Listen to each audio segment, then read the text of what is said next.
мягко ему в ноги, чтобы он из-под сетки играл. И животом на сетку, и следующий забивать. Будут ошибки, не будут, неважно. Но так.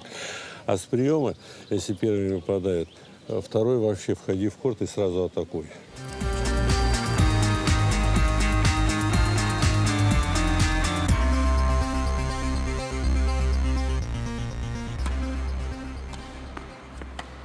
Теннис – вид спорта на всю жизнь. И считается он лучшим видом спорта для здоровья по сравнению с другими видами.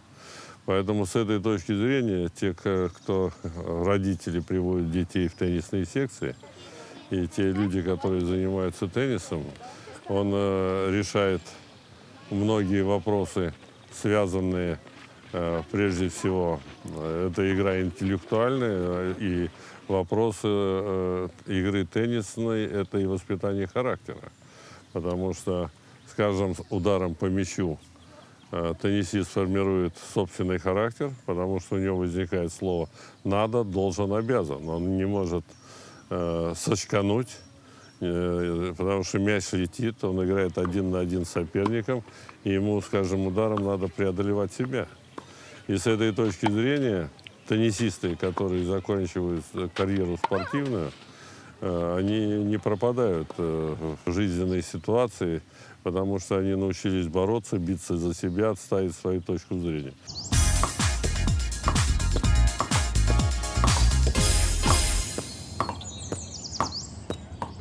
Если на корте нет духа соперничества и нет конкуренции между детьми, то эти вещи можно и не развить, а перенасытить ребенка монотонными занятиями в индивидуальном плане, где он и стартовать будет медленнее, чем те, которые стартуют в группе, и чувствовать мяч будет хуже.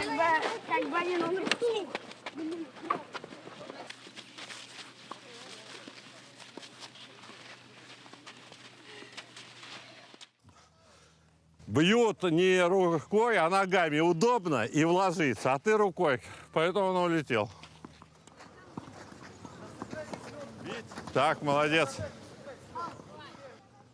Смотри, Катарин, если вы даже с лета играете, бояться мяча не надо. Вы не среагируете, если вы стоите на пятках. В момент удара соперника, как бы близко соперник не был, в момент удара на носках, тогда вы реагируете впереди себя. Как только на пятках, вы играете сзади себя. Да, да, еще резче можешь бить.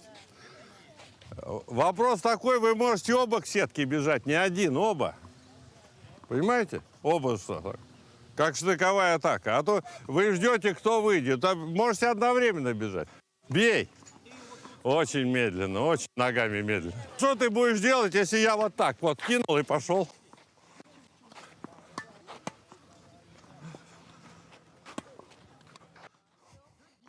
Вот думай, что надо сделать. Смотри, вот слет – это преимущество, потому что если я животом вышел, то обвести невозможно, правильно? Вот видите, и он двигается везде, по всему корту.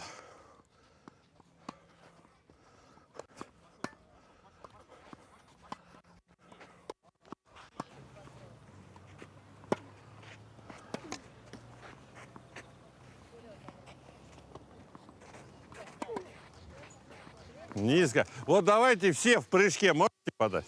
Если плохо кинули над головой, в прыжке не получится. Если вперед кинули, у вас прыжок получится. И вверх.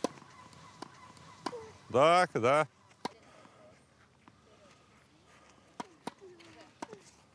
Да, хорошо. Видишь, вы вот сейчас Алину вынесла вперед. А это куда вынесла? Это на соседний корт вынесла. Подброс точно сюда, так у тебя здесь свободно. Переходишь на левую ногу и бьешь.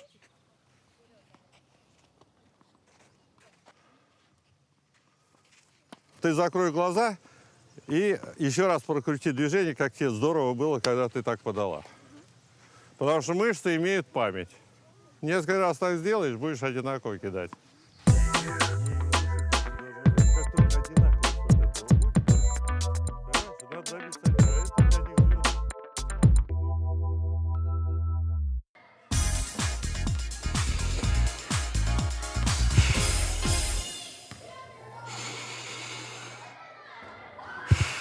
на протяжении до 16 лет должны быть и много профилактических занятий, связанных с коррекцией того, что дает профессиональный вид спорта в плане негатива.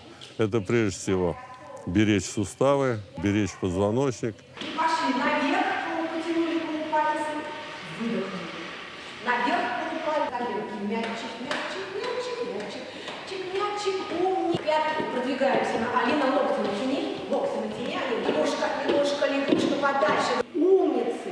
2, макушкой в потолок, 3 и 4. Умники. 4 и раз. И выкручиваем 2. И колени собери 3. И раз, и 2, и наверх пятки, 4, и стоим, руки наверх 2, и 3 наверх. Ну, гимнастика это как бы подсобный вид в данном случае для теннисиста. И для чего он нужен? Ну, во-первых, коррекция позвоночника. Да? Для этого делаются упражнения, подводящие как на растяжение, на формирование правильного мышечного корсета. И, соответственно, оно должно вплетаться в тренировочную программу недельную, ну, 1-2 раза, для того, чтобы не получить те негативные вещи, которые можно получить, играя одной рукой. И, соответственно, для того, чтобы избежать негативных последствий, как искривление позвоночника или развитие одной половины тела, то необходимо те упражнения, которые бы стабилизировали и позволяли ребенку правильно расти. 5, за 2, зажали, 6, 7, 8, держим. Раз, 2, умники, 3, 4. Алинка, вытяни руки вперед. Раз, Алина, вытяни ручки вперед. Раз, за плечо назад.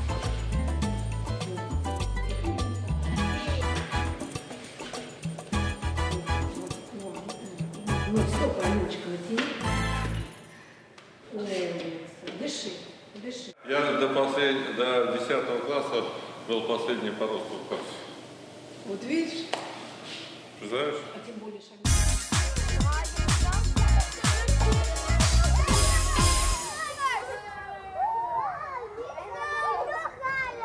Большинство, когда им говорят «старт», вот сейчас начинаются соревнования, то они на соревнованиях играют гораздо хуже, чем если бы этого слова не было, да, старт. И где-то 30% только играют лучше, чем на тренировках. Вот эти 30% мы считаем, что они имеют спортивный характер.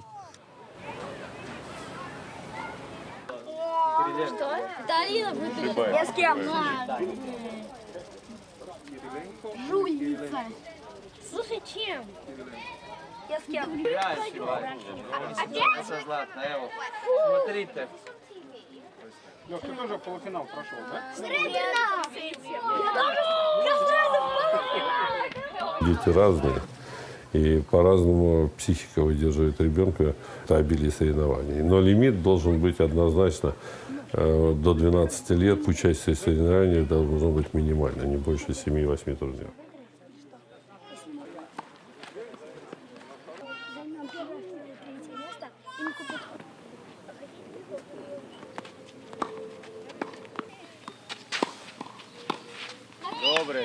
Добре, браво. Я зачастую вижу на соревнованиях вмешательство родителей в процесс игровой, подсказки. Родители потихоньку становятся всезнающими и считают, что они уже познали вид спорта и уже подсказывают тренеру, что надо делать. Поздравляю вас с хорошей игрой оба. Давай, не расстраивайтесь. Вот о чем ты сейчас думаешь? А выигрышу? А? А выигрышу?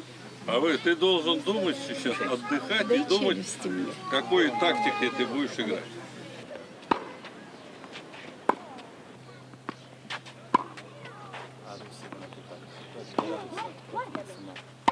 В ходе соревновательной практики родители тоже делают много ошибок. Понятно, родитель болеет, но когда вмешиваются родители в судейский аппарат, начинается конфликтная ситуация не только с судьями, но и с тренером из-за этого. Ну хорошо, на полметра дальше. Ну ты принял сторону. Почему ты принимаешь сторону, То, которая... что он показал мяч. Так я могу показать другому. Вы не играете. Вы не играете. Вся проблема в том, что раннее участие в соревнованиях приводим к двум вещам. То есть дети начинают наедаться теннисом с одной стороны и потом бросают теннис. Или в конечном итоге от обилия нагрузки, которые испытывает теннисист, начинают психические расстройства и крышу у детей едет. Результаты в детском возрасте, ну, просто смешно брать за догму, что если он выиграл, он всю жизнь будет выигрывать.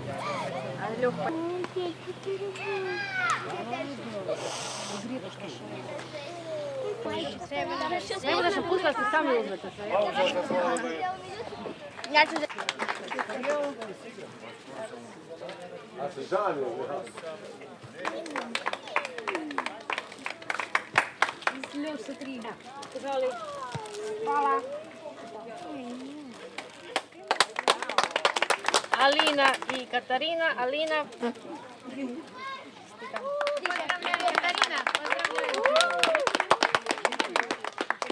В юношеском возрасте, как правило, выигрывает тот, кто ранее физически развился. Но это не показатель того, что человек самый талантливый. Поэтому те, кто были на 6-7 ролях, они потом догоняют сверстников в развитии и в основном и становятся лидерами, а не первые, вторые, которые выиграли физически.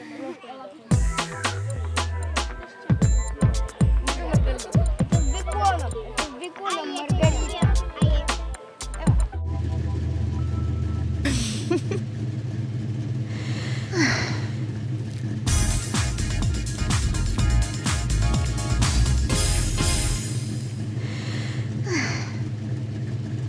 Каждый родитель, который хочет в своем ребенке видеть движение вверх спортивной деятельности, то есть или видит в нем профессионала, то он должен понимать ряд методических вещей, которые проверены годами. Самое, наверное, важное правило, что ребенок должен тянуться к своему преподавателю, учителю, тренеру. Если этого контакта не происходит, или ребенок не идет к тренеру, надо менять тренера, потому что ребенок же не виноват, что тренер не нашел к нему подхода. Никакой работы продуктивной не будет, если у ребенка внутри сидит конфликт с тренером. Грамотный тренер должен подвести к собственным знаниям ребенка таким образом, чтобы ребенок считал так же, как считает тренер. Тогда возникает полный контакт с ребенком, и тогда достигается наилучший результат спортивной деятельности. Родители правильно должны это понимать и быть помощниками тренера, а не руководителями, как зачастую они видят себя в своем ребенке. Если такая помощь будет, и ребенок это будет воспринимать, ни в коем случае нельзя навязывать ребенку свою волю.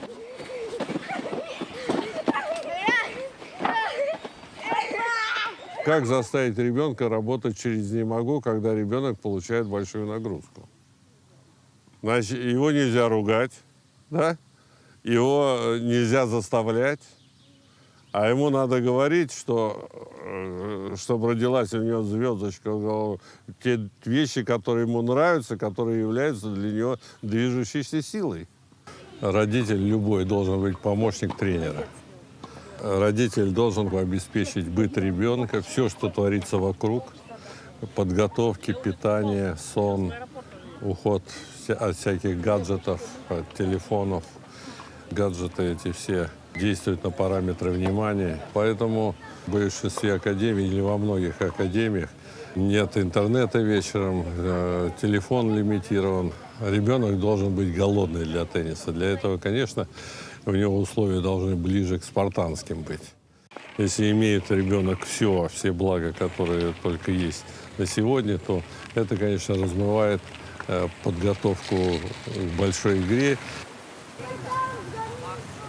Бытует мнение, что родители многих своих детей сделали чемпионами.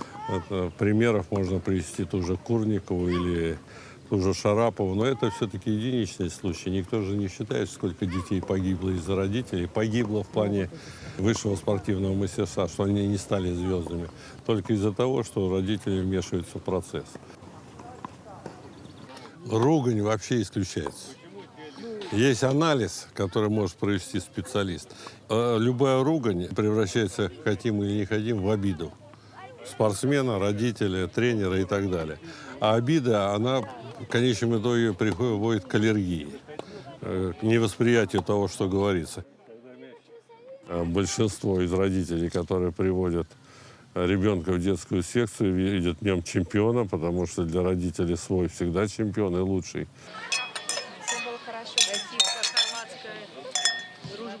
Я свою дочку люблю и верю, что мы чемпионы когда-нибудь. Обязательно.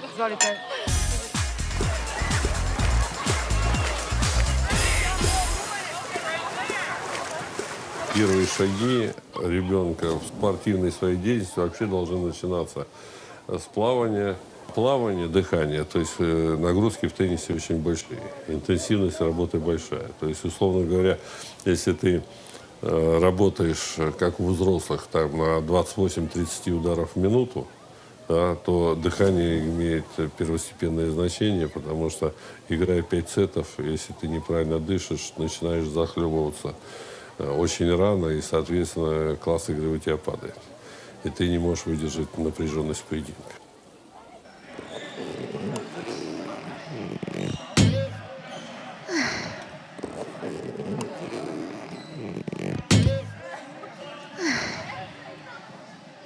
Это одно из занятий, которое является уже укреплением мышечного корсета. Ребенок уже к этому подошел. Будем называть так, это физподготовка до начальный этап обучения. Чисто правильно.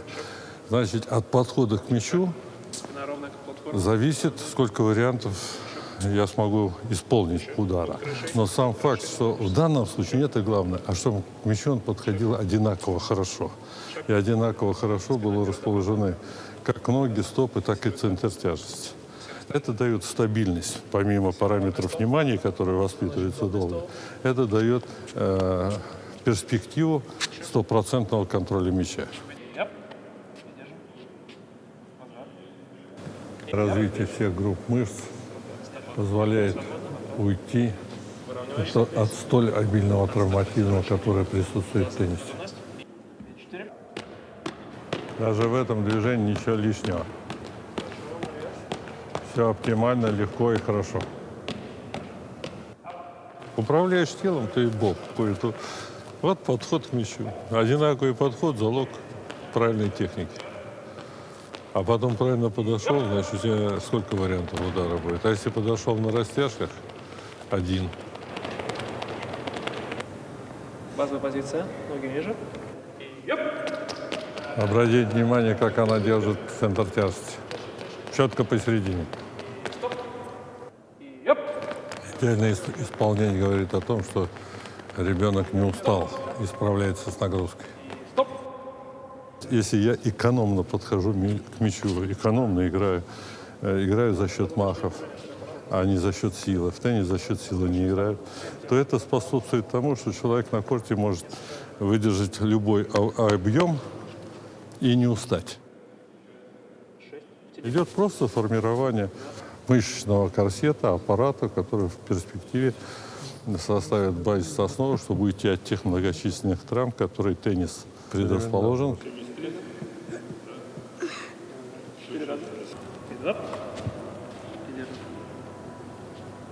И возврат. И трип. Стабильность. Растяжение в теннисе самое главное. До и после. Это тоже уход от травматизма и подготовка мышц после нагрузки к следующему дню. В одном из этих упражнений, вот вы видите, как бы идет момент укрепления тех групп мышц, которые в обычном беге меньше всего получают ту нагрузку, которая позволяет их сформировать. Молодец.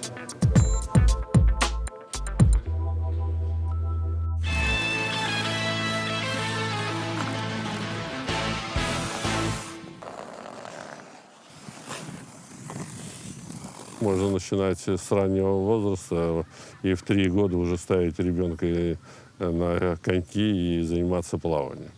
Почему вот нужны ранние специализации, ну, ранние упражнения, которые дают через фигурное катание, через коньки, это устойчивость, держать равновесие, и, соответственно, это легче уже потом фиксировать правильный подход ребенка к мячу. Одинаковый подход гарантирует одинаковый повтор движений. И чем больше он одинаково подходит к мячу, тем его игра надежнее. Конечно, беговые коньки более бы подходили для того, чтобы подготовить маленького будущего спортсмена к спортивной деятельности в области тенниса. Но гладкие коньки, конечно, скучновато для ребенка, поэтому я рекомендую фигурное катание параллельно с плаванием. Те самые вещи, которые позволяют в перспективе подготовить спортсмена или ребенка к правильному освоению техники.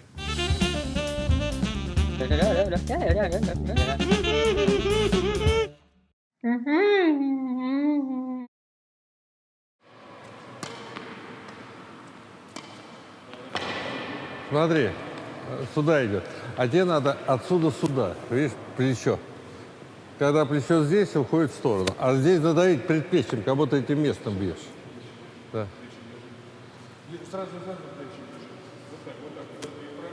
На меня, вот плечо на меня. Правая нога, вот.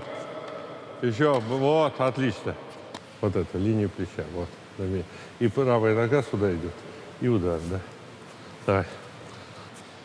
Здорово. Здорово. Ближе. Работа над ошибками, она требует повышенного внимания, потому что если ребенок играет неправильно, что-то делает неправильно, то, наиграв количество ударов неправильно, данную ошибку тяжело исправить. Поэтому чем раньше ты заметил ошибку, тем легче она исправляема. Отойди чуть дальше.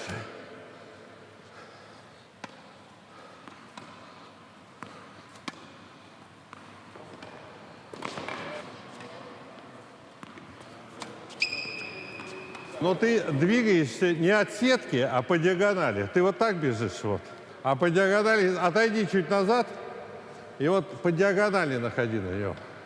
Мы зачастую, даже взрослым говорит, смотри до конца на мяч, смотри до конца на мяч. Потому что ребенок ударил по ракеткой по мячу, а взгляд еще должен остаться на том месте, где глаза смотрели на мяч.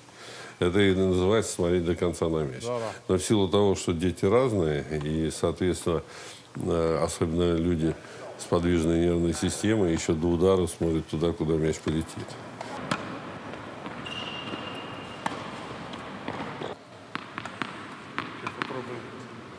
Не, вот так, видишь? Не, она вот так начинает. Ну, возьми вот так, вот, надо струнный. И подай. А неудобно, будет удобно. А так это кривой подброс. Ну, тогда не будем изучать подачу. О, что делаем? О, что делаем? Хорошо головкой работает. О, потому что свобода, скорость, вращение. О. Дети развиваются по-разному. И, соответственно, если, допустим, начать обучать подачу сразу, то ребенок не способен усвоить, если даже тренер говорит правильно. Он набирает каскад ошибок. Поэтому поэтапность, надо знать, когда, в какое время, какие элементы давать для того, чтобы правильно ребенок усваивал. Не спеши. Вот так, хорошо. Да.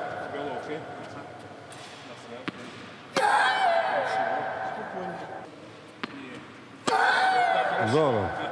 Здорово. Здорово. Лучше, значительно лучше, да. Потому что атакуешь же по восходящему на уровне плеча. Понимаешь?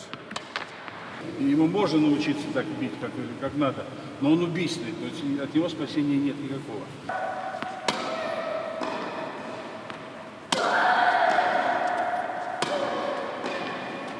А каждое очко эквивалентно 2 приседаниям, например. А заработать сколько?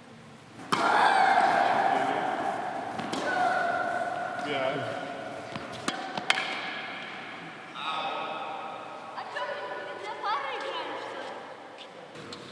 С блестящей тренировкой и очередной победой над собой.